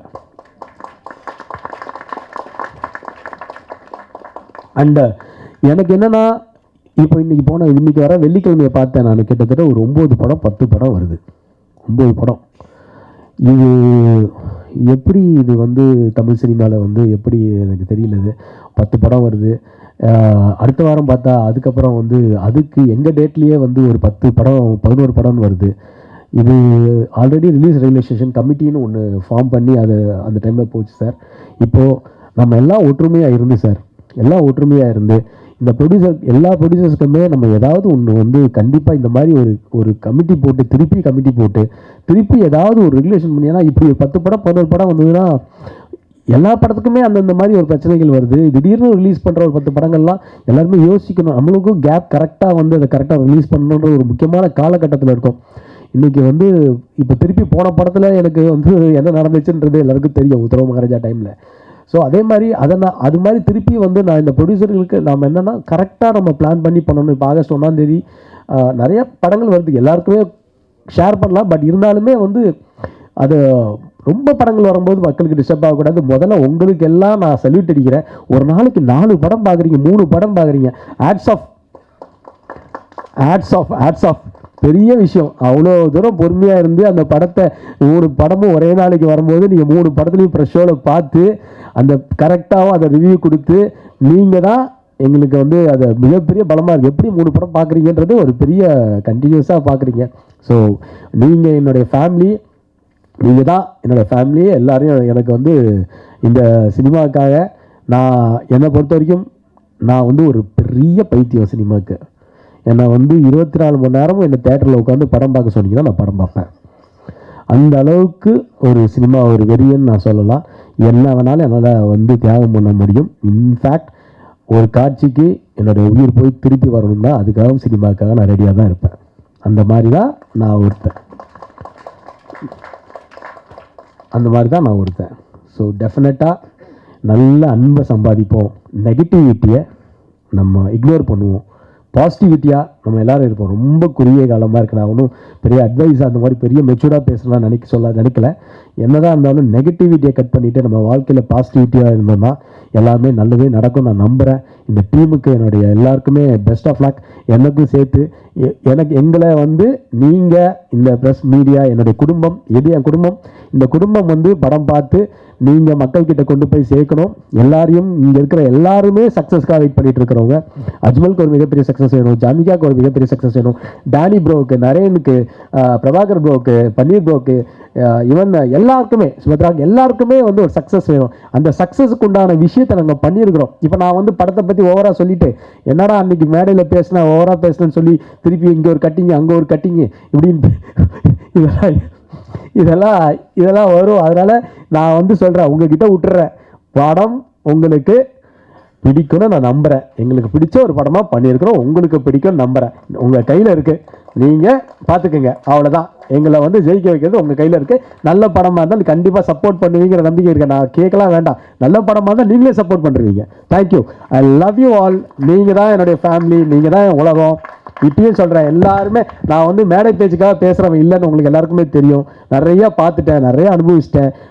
எக்ஸ்பீரியன்ஸ் டு தி, அதாவது ஒரு மனுஷன் வந்து எவ்வளோதான் என்னதான் நடக்கும் எக்ஸ்ட்ரீம் லெவலுக்கு நான் போயிட்டேன். எக்ஸ்ட்ரீமாக பார்த்துட்டேன்.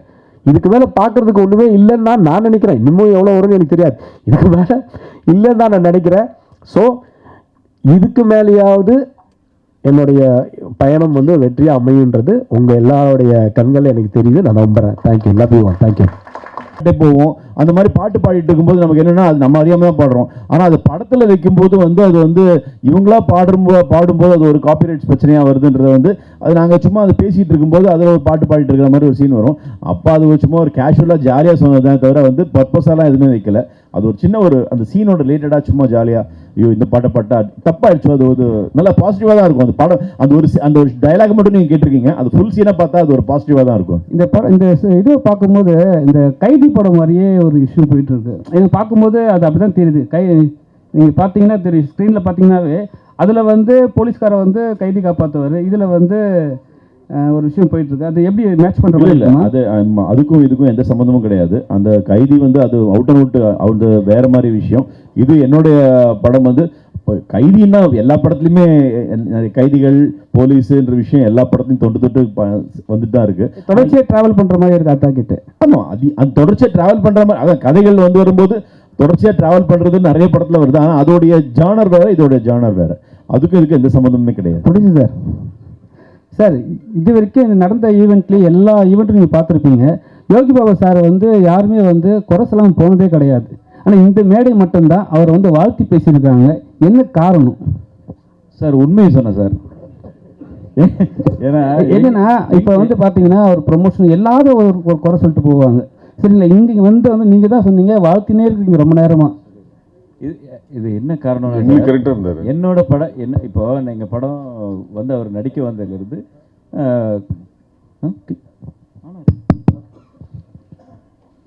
நடிக்க வந்ததுலேருந்து எங்களுக்கு முடிச்சு கொடுத்த வரைக்கும் அவ்வளோ சப்போர்ட்டிவாக எங்களோட நல்ல ஃப்ரெண்ட்லியாக ட்ராவல் பண்ணனால நான் அந்த உண்மையை தான் சொன்னேன். இல்லாத ஒரு விஷயத்தை நம்ம சொல்ல முடியாது இல்லையா?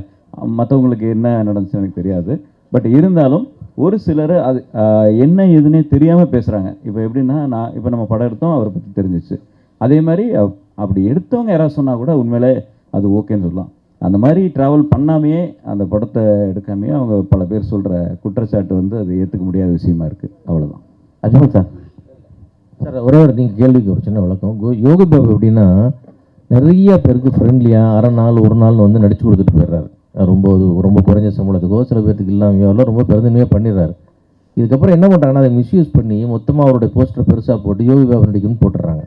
அதுதான் அவர் நிறைய இடத்துல வந்து கொஞ்சம் கண்டிச்சுக்கிட்டு கொஞ்சம் பிரச்சனையாச்சு. ஏன்னா அது அவரே நடித்த படம் மட்டும் ஆடியன்ஸ் வரும்போது ஒரு சீனில் வந்துட்டு போவார். அதனால் அந்த வகையில் சின்ன படங்களுக்கு நிறைய கோஆப்ரேட் பண்ணுறாரு. நான் அனுபவத்தில் நான் பார்த்து சொல்கிறேன். சின்ன சின்ன ஒரு 6 நாள் 1 நாள்லாம் பெரிய கண்டிஷன்ஸ்லாம் நடிச்சு கொடுத்துட்டு போகிறார். அந்த வகையில் நிச்சயமாக பாராட்டுக்குரியவர் தான். பிரச்சனை எதுவும் இது வரைக்கும் எங்களுக்கு கம்ப்ளைண்ட்டாக கால் ஷீட்டாவோ சம்பளமாவோ இது வரைக்கும் எதுவுமே எங்களுக்கு வந்ததில்லை. தேங்க்யூ. அஜ்மல் சார் பார்த்தீங்கன்னா டைரக்டர்கிட்ட வந்து இப்போ அவர் ஏதாவது ஒரு டைலாக்ஸ் இவர் சொல்லும்போது அவர் இல்லை இதை நான் போடுறேன் நீங்கள் அதை போடுங்க அப்படிலாம் சொல்லவே மாட்டார். சார் நீங்கள் சொன்னது வருதா ஓகேவா அப்படின்னு தான் அந்த இதுலேயே ட்ராவல் பண்ணும்போது ஒவ்வொரு விஷயமும் அவர் அப்படி தான் இது புதுசாக ஒருத்தர் வந்து நடிக்கிற மாதிரி தான் பண்ணியிருக்காரு. ஸோ அந்த உண்மையை தான் நான் சொன்னேன். அஜ்மல் சார் ஒரு நிமிஷம் இருங்க, மைக் தரேன், இன்னொரு மைக் கொடுங்க. அஜ்மல் சார், ஆக்சுவலாக கொஞ்ச நேரத்துக்கு முன்னாடி இப்போ பேசும்போது சொன்னீங்க, அஞ்சாதே படமும் கோ படம் பண்ணும் போதும் எனக்கு பாசிட்டிவ் எனர்ஜி இருந்ததுன்னு சொன்னீங்க. நடுவில் கோட் நடிச்சிங்களே, ஏன் பாசிட்டிவ் எனர்ஜி கிடைக்கலையா? நிறைய கிடச்சிச்சு. இல்லை அது வந்து நான் ஒரு குட்டி கேரக்டராக பண்ணியிருக்கோம். இது முழுசாக கேரக்டராக பண்ணியிருக்கேன் இந்த படத்தில். ஸோ அதனால் அதை பற்றி பேசுகிறேன். அது எனக்கு வந்து இண்டிவிஜுவலாக எனக்கு வந்து ரொம்ப பிடிச்ச படங்கள். அஞ்சாதையும் சரி, கோவும் சரி. ஆமாம், ஹீரோவை பண்ணனால. அது வந்து விஜய் சாருக்காக, வெங்கட் பிரபு சாருக்காக பண்ண படம். அதனால தான் அப்படி பேசுனேன். சிவனை வாரம் 10 படம் வருது. ஏற்கனவே விஷால் சார் பீரியட் இருந்தப்போ ரிலீஸ் ரெகுலேஷன் கொண்டு வந்தாங்க. அப்போ உதயா சாருக்கு தெரியும். இப்போ அந்த ரிலீஸ் ரெகுலேஷன் வந்துச்சுன்னா தயாரிப்புக்கு வந்து உதவியாக இருக்கும். ஏன் அதை வந்து எல்லா சங்கமும் சேர்த்து செஞ்சா என்ன? ஆனால் இப்போ வந்து செய்யறதுக்கு நாங்கள் ரெடி, மீதியை பண்ணிடுற உதயான்னு தான் பார்க்கணும். ஏன்னா இப்போ நாங்கள் ஆக்டிவாக இருக்கிறோம், அதில் ரெடியாக இருக்கும். யார் ரெடியாக இல்லையோ அவங்க தான் அது வரணும். இல்லை வாரம் 10 படம். நான் ப்ரொடியூசர் கவுன்சிலும் ரொம்ப ஆக்டிவாக தானே இருக்குது. இதோட விஷயங்கள் வந்து இங்கே பேசுகிற இல்லை. ஏன்னா இங்கே எல்லாம் வந்து இல்லை உண்மை என்னன்னா இங்கே எல்லாம் வந்து இங்கே தான் பேசுறீங்க. 10 படம் வருதுன்றீங்க. பட் நீங்கள் அங்கே ப்ரொடியூசர் கவுன்சிலில் ஈஸி மெம்பராக இருக்கிறதால ஏன் அதை பேசி ஒரு முடிவு கொண்டு வர மாட்டேங்கிறீங்க? இல்லைண்ணா, அது ஒவ்வொரு நிகழ்வும் அங்கே நடந்துக்கிட்டே இருக்குது. ஆக்சுவலாக எல்லாமே அங்கே நடக்கிற விஷயங்களில் மீட்டிங்கில் நடக்கிறதெல்லாம் வந்து வெளியே பேசக்கூடாது, சொல்லக்கூடாதுங்கிறது உங்களுக்கே தெரியும். அது ஒரு நாம்ஸ் இருக்குது. அது வந்து அங்கே தான். பட் நடைமுறைக்கு ஒவ்வொரு விஷயம் வரும்போது தான் அது வந்து இது யார் பண்ணாங்க, இது பண்ணாங்க உங்களுக்கு தெரிய வரும். அந்த மாதிரி நிகழ்வுகள் நடந்தா இருக்குது. வெளியே பேசுகிறவங்க பேசிட்டு தான் இருப்பாங்க. அதுக்கு நாங்கள் பதில் சொல்லவே முடியாது. ஏன்னா நிறைய சிரமம் எல்லாருமே எடுத்துகிட்டு இருக்காங்க. நான் சாரம் மட்டும் சொல்ல, எல்லாருமே எடுத்துகிட்டு இருக்காங்க. இதில் வந்து நீங்கள் நாங்கள் அப்படின்ட்டுலாம் ஒன்றும் இல்லை. பாகுபாடு எங்களுக்குள்ளே யாருக்கிட்டும் இல்லை. அது வெளியே வந்து எப்படின்னா அந்த மாதிரி இருந்தால் தான் கொஞ்சம் நல்லாயிருக்கும்னு நினைக்கிறவங்களுக்கெல்லாம் அது வந்து கண்டிப்பாக அது மூஞ்சில் அடித்த மாதிரியான நிகழ்வுகள் வரும். ஏன்னா நல்லது நடக்கும். கண்டிப்பாக சார், ப்ரொடியூசர்களுக்கு நல்லது நடக்கும். இல்லை அது இல்லை பதில் தான். இண்டஸ்ட்ரி ஒற்றுமையாக இருந்தால் தான் அந்த ரிலீஸ் ரெகுலேஷனை கொண்டு வர முடியும். இன்னைக்கு இண்டஸ்ட்ரி ஒற்றுமையாக இல்லை, அதுதான் உண்மை. சீக்கிரம் ஒற்றுமை ஆகிடும். சார், உதயா சார், ஒரு கேள்வி. இது இப்போ நிறைய பேன் இண்டியா படங்கள் வருது. இந்த படத்துலேயும் வந்து டைரக்டர் கன்னட படம் 5 படம் பண்ணியிருக்காரு. கன்னட நடிகலாம் நடிச்சிருக்காங்க, பெரிய நடிகலாம் நடிச்சிருக்காங்க, ஹீரோயினும் கன்னடம். இந்த படமா தமிழில் மட்டும் ஏன் ரிலீஸ் பண்ணுறீங்க? வேறு கன்னடம், தெலுங்கு அதெல்லாம் கூட நீங்கள் டப்பிங் பண்ணலாமல். அது மட்டும் இல்லாமல் இந்த படத்தில் இந்த பஸ்ஸு ஃபைட் ஒன்று சொன்னீங்க, அதுக்கு மட்டுமே 1.5 கோடி செலவாச்சு அப்படின்னு சொல்லிட்டு கிட்டத்தட்ட அது ஒரு படம் பட்ஜெட்டாகவே ஆகிடுது. அது அந்தளவுக்கு அது முக்கியத்துவமாக அந்த படத்தில் இருக்குமா? அதில் அந்த முக்கியத்துவம் எப்படி கொடுத்துருக்கீங்க அந்த படத்துக்கு? கண்டிப்பாண்ணே. இது வந்து பஸ் ஃபைட் வந்து அது கதைக்கு தேவைப்பட்டுச்சு. பஸ் ஃபைட் வந்து அந்த கதைக்கு தேவை. இவர் ஃபஸ்ட்டு என்கிட்ட கதை சொல்லும் போது அதான் சொன்னார், சார் பஸ் ஃபைட் வந்து இவ்வளோ செலவாகும் அப்படின்னு சொல்லும்போது, இப்போ ஒருத்தர் ப்ரொடியூசராக இருக்கும்போது கொஞ்சம் யோசிக்கலாம். 3 பேர் ப்ரொடியூசராக இருக்கும்போது சரி வாங்க பண்ணிடலாம் இந்த பஸ் ஃபைட்டை. நல்லா பிரமாதமாக ஒரு ஆடியன்ஸுக்கு வந்து இன்றைக்கி தேட்டரில் வந்து ஒரு எக்ஸ்பீரியன்ஸ் வேணும் படம் பார்க்கும்போது. அப்படி படம் பார்க்கும்போது அந்த பஸ் ஃபைட் வந்து டெஃபினட்டாக உங்களுக்கு அது ஒரு எக்ஸ்பீரியன்ஸான ஒரு அந்த மூமெண்ட்டாக இருக்கும். நீங்கள் படம் பார்க்கும்போது தெரியும். குறிப்பாக அந்த பஸ் ஃபைட்டு ஓட்டுனவர் செம்ம ரிஸ்க் எடுத்து ஓட்டினார். அவருக்கு நான் அதான் நன்றி சொல்லிகிட்டே இருக்கணும் அவருக்கு. ஏன்னா அந்த மாதிரி ஒரு ரிஸ்க் எடுத்து பண்ணியிருக்கிறாரு. லைவாக பார்த்தோம். லைவாக அந்த ஷாட் பார்க்கும்போது எல்லாத்தையும் கடவுளாக வேண்டிட்டு தான் நாங்கள் இருந்தோம். ஸோ அந்த அளவுக்கு வந்து ஒரு ரிஸ்க் எடுத்து தான் இந்த படம்லாம் மக்களுக்கு நல்ல ஒரு எக்ஸ்பீரியன்ஸாக கொடுக்கணும்னு தான் படம் பண்ணுறோம். அந்த மாதிரி தான் இருக்கும். ஆனால் நீங்கள் கேட்டது வந்து இது வந்து கன்னடத்தில் வந்து ரிலீஸ் ஆகுது, பெங்களூரில் வந்து ரிலீஸ் ஆகுது, பெரிய டிஸ்ட்ரிபியூட்டர் பண்ணுறாங்க. அந்த தமிழில் தான், நம்ம தமிழ் லாங்குவேஜ் ரிலீஸ் ஆகுது. அதே மாதிரி கேரளாவும் ரிலீஸ் ஆகுது, அதுவும் அந்த லாங்குவேஜ் நம்ம தமிழ் லாங்குவேஜ் தான் ரிலீஸ் ஆகுது. படம் எந்த அளவுக்கு நமக்கு ஃபீட்பேக் வருதோ டெஃபினட்டாக அந்த அடுத்தடுத்த பேன் இண்டியா லாங்குவேஜ் தெலுங்குல இப்போ டப்பிங் போகுது, தெலுங்குலையும் பிளான் பண்ணுறோம். ஸோ நிச்சயமாக வந்து நீங்கள் நினைக்கிற மாதிரி உங்களுடைய கையில் இருக்குது. இந்த படத்தை மிகப்பெரிய வெற்றி படமாக்கினா அது கண்டிப்பாக பேன் இண்டியா ஃபிலிம் தான். உங்கள் கையில் தான் பேன் இண்டியா ஃபிலிம் ஆகிறதே இருக்குது. உதய் சார், லாஸ்ட் சார் என்னன்னா உங்களுக்கும் சிவா சாருக்கும் தான் சார் என்னன்னா நீங்கள் 2 பேரும் வேறு வேறு சங்கத்தில் இருக்கீங்க. ஆனால் உங்கள் சங்கத்தில் இருக்க ஒருத்தர் சொன்னாங்க, என்ன சொன்னாங்கன்னா, நேற்று விஷால் சார் என்ன சொன்னார்னா 3 டேஸ்க்கு அப்புறம் ரிவ்யூ போடுங்க, 3 டேஸ்க்கு அப்புறம் பண்ணுங்கன்னாரு. ஆனால் வந்து நடப்பு சங்கத்தில் வந்து சின்ன சின்ன படங்களும் பண்ணுறாங்க, பெரிய படங்களும் பண்ணுறாங்க. இப்போ இன்றைக்கி வந்து ரிலீஸ் ஆன படங்கள் நிறைய படங்கள். ஆனால் இன்றைக்கி வந்து எல்லாருமே வந்து அந்த ப்ரொடியூசரே வந்து எங்களை கூப்பிட்டு ரிவ்யூ எடுங்க அப்படின்னு சொல்கிற அளவுக்கு வந்துச்சு. இப்போ வந்து விஷால் சார் எடுத்த நடவடிக்கை சரியா பேச்சு சார்? அதாவது விமர்சனம்ன்றது ஒரு படத்துக்கு கண்டிப்பாக தேவை தான் சார், 100% தேவை தான். அதாவது இப்போ நம்ம இங்கே விமர்சனம் பண்ணலை அப்படின்னா கண்டிப்பாக வந்து ஏதோ ஒரு மூலையில் எங்கேயோ எடுத்து பண்ணி இன்றைக்கி சோஷியல் மீடியாவில் போட தான் போகிறாங்க. ஏதோ ஒரு இடத்துல ஒரு சிங்கப்பூர்லையாக இருக்கலாம், ஒரு மலேசியாவில் இருக்கலாம், இல்லைனா வேறு லாங்குவேஜில் இருக்கலாம், இல்லைனா தேட்டருக்கு தாண்டி போய் தேட்டரில் வந்து வெளியில் வந்து விமர்சனம் பண்ண தான் போகிறாங்க. தேட்டரில் மட்டும் வராதிங்க, வெளியில் வந்து விமர்சனம் பண்ணுறாங்கன்னு சொல்கிறதுல அது அவரோட கருத்து, விஷால் சாரோட கருத்து, அதை அவருடைய வரவேற்கிறேன். பட் என்னை பொறுத்த வரைக்கும் ஒரு ஆடியன்ஸாக எங்களை மாதிரி கலைஞர்கள் உடைய உழைப்பு தெரியறது வந்து உங்களை மாதிரி பத்திரிகை மீடியா நண்பர்கள் தான். அது எங்களை நல்லதாக இருந்தாலும் கெட்டதாக இருந்தாலும் என்னென்னா யாருமே ஒருத்தவங்களை ரொம்ப ஊன் பண்ணி பேசாமல், ஒருத்தர் மனசை பர்சனல் அட்டாக் பண்ணாமல், பர்சனல் அட்டாக் மட்டும் பண்ணாமல் அந்த படத்தை பற்றி விமர்சனம் பண்ணாங்கன்னா அதில் வந்து எல்லாருக்குமே ரொம்ப சந்தோஷம் தான். அது அந்த மாதிரி மட்டும் போகாமல் அதை மட்டும் தவிர்த்துனா எங்களுடைய குடும்ப நண்பர்கள் எப்பவுமே அப்படி பண்ண மாட்டாங்க. சில யாராவது அது பண்ணாங்கன்னா அதை மட்டும் தவிர்க்கணுன்றது என்னுடைய ஆசை. சார் உதய சார் இல்லைண்ணா, கூட்டி கழிச்சு நாங்கள் என்ன சொல்ல வரோம்னா, பாராட்டுறதுனா உடனே பாராட்டுங்க, திட்டுறதுனா ஒரு 3 நாள் கழிச்சு திட்டுங்கன்னு சொன்னோம். வேற ஒன்றும் சொல்லுவோம் சார். வேறு ஏமாந்து தேட்டருக்கு வந்துடுவாங்க, படம் பார்த்து ஒரு ஆடியன்ஸுக்கு பிடிச்சி போய் ஓடிடுச்சுன்னா அதை வர விடாமல் பண்ணிடுறோம்ன்றது தான் கொஞ்சம் லேட். அதாங்க நான் தான் பாராட்டுறது உடனே பாராட்டுங்கன்னு சொன்னேன், திட்டுறது தானே 3 நாள் கழிச்சு திட்டத்தை சொல்கிறோம்.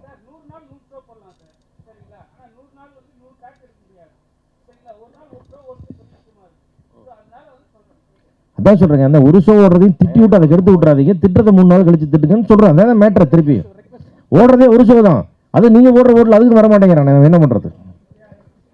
சார் உதய சார், உங்களுக்கு ஒரு கேள்வி, ஒரே கேள்வியில் 2 கேள்வி. அதாவது உங்கள் அப்பா வந்து இப்போ கலைஞர் கூடலாம் இருந்தவர், தமிழ்னு வாழ்ந்துட்டு இருக்காரு. நீங்கள் வந்து திருநெல்வேலின்னு ஆரம்பிச்சு கடைசி படம் கூட தமிழில் உத்தமராஜா அந்த மாதிரி வச்சிங்க. இப்போ என்ன அக்யூஸ்ட்னு மாறிட்டீங்க? இது ஒரு கேள்வி. அடுத்து அஜ்மல், பவன், இந்த படத்தில் நல்ல நல்ல நடிகர்கள்லாம் இருக்காங்க. இவங்க கூடலாம் நடிக்கிறப்போ நீங்களும் ஒரு பெரிய நடிகர், உங்கள் நடிப்பு திறமை கொஞ்சம் டல்லாக தெரியாதா? அதை எப்படி ஃபீல் பண்ணுறீங்க சார்? முதல் கேள்வி வந்து அப்பா அது ஒரு பக்கம். என்னுடைய தமிழ் படம் திருநெல்வேலியிலேருந்து என்னுடைய டைட்டில் வந்து நிறைய தமிழ் டைட்டில் இருந்திருக்கு. இப்போது இது டைரக்டரோட ஆப்ஷன். இந்த கதைக்கு இந்த டைட்டில் தேவைப்படுதுன்னு சொல்லும்போது அந்த கதைக்கு இதுதான் கரெக்டான டைட்டில் அப்படின்றது வந்து எனக்கு பட்டுச்சு. அதனால இதை வந்து நம்ம அந்த மாதிரி ஒரு டைரக்டருடைய பாட்டில் வந்து நம்ம அதில் உடன்பட்டானு. ஸோ கண்டிப்பாக இதை பர்பஸாலாம் வந்து இங்கிலீஷ் டைட்டில் வைக்கணும்லாம் இல்லை. இந்த கதை நீங்கள் படம் பார்க்கும்போது இந்த கதை டைட்டில் கரெக்டாக இருக்குன்றது உங்களுக்கு தெரியும். நம்பர் 1. அடுத்து நீங்கள் கேள்வி கேட்டது வந்து இப்போ அஜ்மல் சார் இருக்கிறாரு, ஜானிகா இருக்காங்க, எல்லாருமே. சார், ஒருத்தர் கதைக்கு என்ன தேவையோ அந்த பர்ஃபார்மன்ஸ் தான் டெஃபினட்டாக இந்த படத்தில் இருக்கும். கதைக்கு என்ன மீட்டரோ அந்த மீட்டரை கரெக்டாக இப்போ டேரக்டர் வந்து வேலை வாங்கியிருக்காரு. இது நான் மட்டும் இல்லை, இதில் நடித்த எல்லா நடிகர்களாக இருந்தாலும் சரி, எத்தனை நடிகர்கள் நம்ம ஃப்ரேமில் இருந்தாலும் நம்ம ஒரு ஆர்டிஸ்ட்டாக கண்டிப்பாக நம்மளால் ப்ரூவ் பண்ண முடியும், அந்த கேரக்டருக்கு என்னால் ஜஸ்டிஸ் பண்ண முடியும். நம்பி தான் அது டேரக்டரும் நமக்கு அந்த வாய்ப்பு கொடுக்குறாரு. நம்மளும் அதை நம்பி ஏதாவது ஓரளவுக்கு கண்டிப்பாக ஒரு 100% இல்லைனாலும் 90% பண்ண முடியுன்ற நம்பிக்கை நமக்கு அது வருது. ஸோ அதனால் எத்தனை இன்றைக்கி வந்து மல்டி ஹீரோஸ் தான் படம் பண்ணணும். என்னை பொறுத்த வரைக்கும் வந்து இப்போ ஒரே ஹீரோவாக வந்து அப்படி பண்ணுறதை விட எல்லாரும் மல்டி ஹீரோஸாக படம் பண்ணும்போது இன்னும் ஒரு தமிழ் சினிமா ஆரோக்கியமாக இருக்குன்றது என்னுடைய எண்ணம். மியூசிக் டைரக்டர் நரேன் பாலகுமார்ஜி சொல்லுங்கள். நம்ம படம் வந்து எக்கோ, அதுக்கு முன்னாடி அதுக்கப்புறம் நேர்குடை எல்லாமே ஒரு டிஃப்ரெண்ட்டான மியூசிக் கொடுக்குறீங்க. ஆனால் தொடர்ந்து படங்கள் பண்ணுற மாதிரி தெரியல. டாம் நடிக்கிறவங்கலாம் தொடர்ந்து பண்ணுறாங்க. நீங்கள் மெலோடியும் சரி, இந்த மாதிரி பேக்ரவுண்ட் மியூசிக்கும் சரி பிரமாதமாக கொடுக்குறீங்க. என்ன காரணம்? செலக்ட் பண்ணி பண்ணுறீங்களா இல்லை வரலையா? சூஸியாக பண்ணுறேன் சார். நான் ரொம்ப சூஸியாக பண்ணுறேன் ஸ்கிரிப்ட் கேட்டு. ஒன்றில் இருக்கா Udaya? Sorry, I been waiting for this moment. Udaya, நீங்கள் வந்து எனக்கு உங்களோட hallmark your personality. Failures have never deterred you. Thank you. Like a phoenix from the ashes, every time you come up எங்களோட விஷஸ் என்றைக்குமே இருக்குது உங்களுக்கு. Thank you sir, thank you sir. And accused வந்து நீங்கள் இந்த லுங்கி மடிச்சினது, you are always a open hearted person. இது உங்களோட லைஃப்பில் மைல்கன் மூவியாக கண்டிப்பாக இருக்கும்.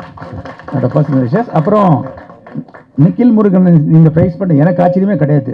95லேருந்தே அவரோட துடிப்பை பார்க்குறேன், இதே துடிப்பை. அரும்பு மீசையில் இருந்தார், நல்லா வளர்ந்துருக்கார். அவர்கிட்ட எனக்கு என்ன பிடிச்சதுன்னா, அவர் படங்கள் மட்டும் ஜெயிக்கணும் இல்லை, எல்லா பிஆர்ஓ படங்களும் ஜெயிக்கணும் மனதார விரும்பக்கூடிய மனுஷன். அந்த மாதிரி ஒரு ரேர் பர்சன், நல்லா தெரிஞ்சதுன்னா நான் சொல்கிறேன். அப்புறம் வந்து அவன் personal wishes, I am turning 70 on August. என்னோட birthday wishes to the whole unit. Thank you so much sir, thank you sir. Lovely wishes sir, thank you sir. Director sir, சமீப காலமாக பார்த்துருப்பீங்க, காவல்துறையை பற்றி பேடாக தான் போயிட்டுருக்கு. இந்த படத்தில் அக்யூஸ்டு போலீஸை காப்பாற்றுதா இல்லை போலீஸ் அக்யூஸ்டை காப்பாற்றுதா? இது நான் வந்து இந்த காவல்துறையை பற்றியோ அவங்கள பற்றியோ இல்லை தப்பாவோ கரெக்டாவோ சொல்லலை. எல்லா இடத்துலையுமே எந்த இடமா இருந்தாலும் இப்போ சார் சொல்கிற மாதிரி எல்லாருமே அக்யூஸ் தான், எல்லாருமே நல்லவங்க தான். அந்த சமயமும் சந்தர்ப்பமும் சூழ்நிலையும் தான் ஒருத்தனை எப்படி மாற்றுதுன்றது. இதில் இந்த film that is a good cop and bad cop also அப்படியும் இருக்காங்க. படத்தோட மெயின் அக்யூஸ்ட், அதாவது மெயினாக A1 A2ன்னு சொல்லுவோம் இல்லையா, A1 அவரு, A2 இவரு. உதயா சார், நீங்கள் திருநெல்வேலி படத்தில் வந்து அறிமுகமானீங்க. அந்த படத்தில் தான் விவேக் சாரும் ட்ராக் காமெடி வந்து ஆரம்பித்து அவருக்கும் ஒரு தனி இது பண்ணார். நிறைய பேர் சப்போர்ட் பண்ணாங்க அப்படின்னு சொன்னீங்க. உங்களுக்கு வந்து அவர் எந்த அளவுக்கு சப்போர்ட்டாக இருந்தார், அவரோட நினைவுகளை கொஞ்சம் சொல்லுங்களேன். இன்னைக்கு நான் ஃபீல் பண்ணுறது, அதாவது இன்னைக்கு இந்த ஸ்டேஜில் நான் இருக்கும்போது என்னோட ஆடியோ லான்ச் இருக்கும்போது ஃபீல் பண்ணது, ஒன்று எங்கள் அம்மா இல்லை, இன்னொன்று விவேக் சார் இல்லை. இந்த ரெண்டு தான். ஏன்னா என்னுடைய எல்லா படத்துடைய ஆடியோ லான்ச்சுக்கும் விவேக் சார் இல்லாமல் இருந்ததே கிடையாது. அது மீடியா எல்லாத்துக்கும் தெரியும்.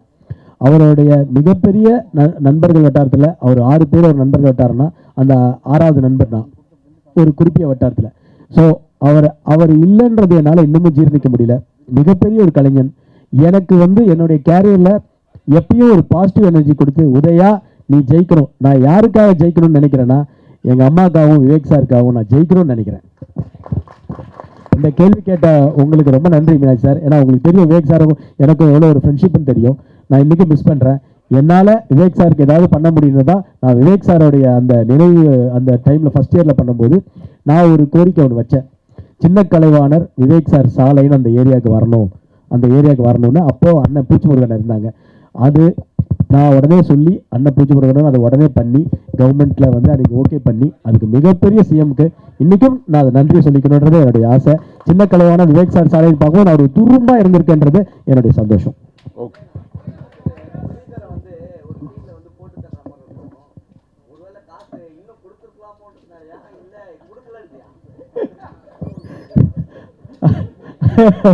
அதாவது ப்ரொடியூசர் வந்து நீ வந்து கரெக்டாக பேட்டா செட்டில் பண்ணு அப்படின்னு ஓடி அந்த இதில் அந்த ஃபோர்ஸில் தான் போனேன். பேட்டா செட்டில் பண்ணிங்க சார், பணத்து பேமெண்ட்டை கொடுங்க சார், டென்ஷன் பண்ணாதீங்க சார் அப்படின்னு சொல்லி கரெக்டாக கொடுத்துட்டார். இந்த படத்தில் எல்லாமே கரெக்டாக பண்ணாங்க. இல்லை சார், இல்லை நான் இப்படிலாம் யோசிக்கிறீங்க அப்போ. தேங்க்யூ, அனைவருக்கும் நன்றி. ஒரே ஒரு நிமிஷம் உட்காருங்க. இந்த குரூப் ஃபோட்டோ எடுத்துட்டு விஷுவல்ஸ் எடுத்ததுக்கு அப்புறம் போயிடலாம். Sir stand up. சங்கர்.